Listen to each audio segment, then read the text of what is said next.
In the Persian Gulf, you don't have to look hard to find the losers of the war in Iran.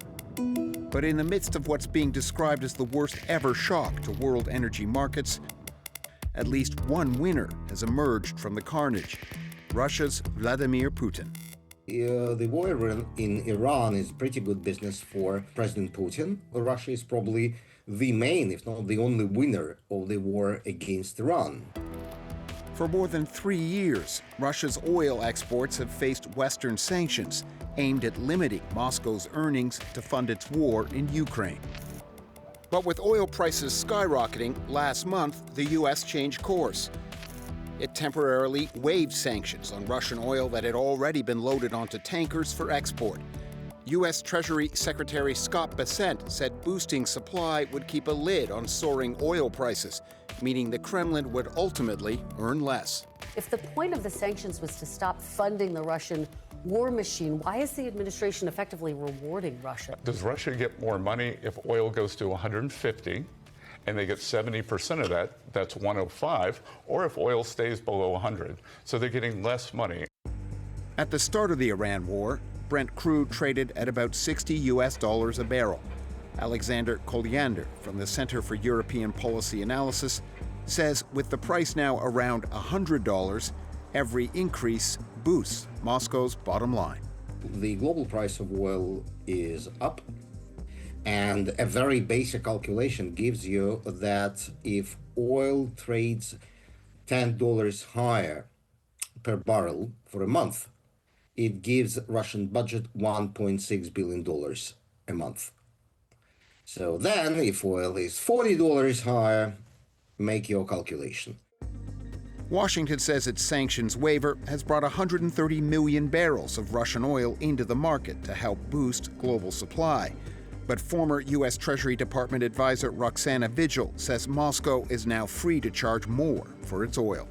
What we can for sure say is that instead of bringing the price down, and actually increase the price of Russian crude to the point that Russian crude is selling at a higher price than the benchmark of oil, which is Brent. Sanctions on Iranian oil already loaded were also lifted. Both waivers are set to expire in the coming days, and without a steep drop in oil prices, both may be extended. From what we can tell, at least on the Russia side, Russia is benefiting. They are earning more oil revenue because they're able to get a higher price that they weren't able to before. And then the other reason why it's going to be a hard decision is because there is bipartisan criticism in the United States Congress. Another consequence of lifting sanctions on Russian crude is the impact on the country's ability to ship oil to buyers. Alex, what does the waiver on sanctions mean for Russia's official oil tankers and its so-called ghost fleet? The United States actually freed a number of tankers. They were somewhere there on the high seas, full with oil or refined products. They just stuck there. Now, if you free them and offload their oil, you can use them again.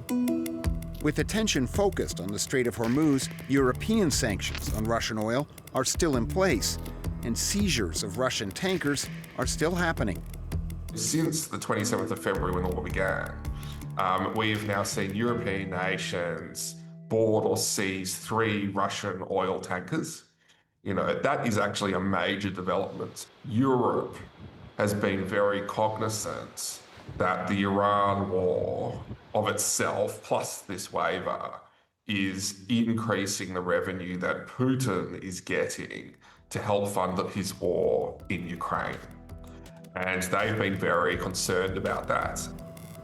Ukraine's response has been relentless drone strikes on Russian oil infrastructure. Attacks on export terminals on the Baltic Sea were visible from Finland. An estimated 40% of export capacity was knocked offline, but Russia says it now has significantly recovered. Once again, this war has shown how interconnected the world's energy markets are and how difficult they are to control.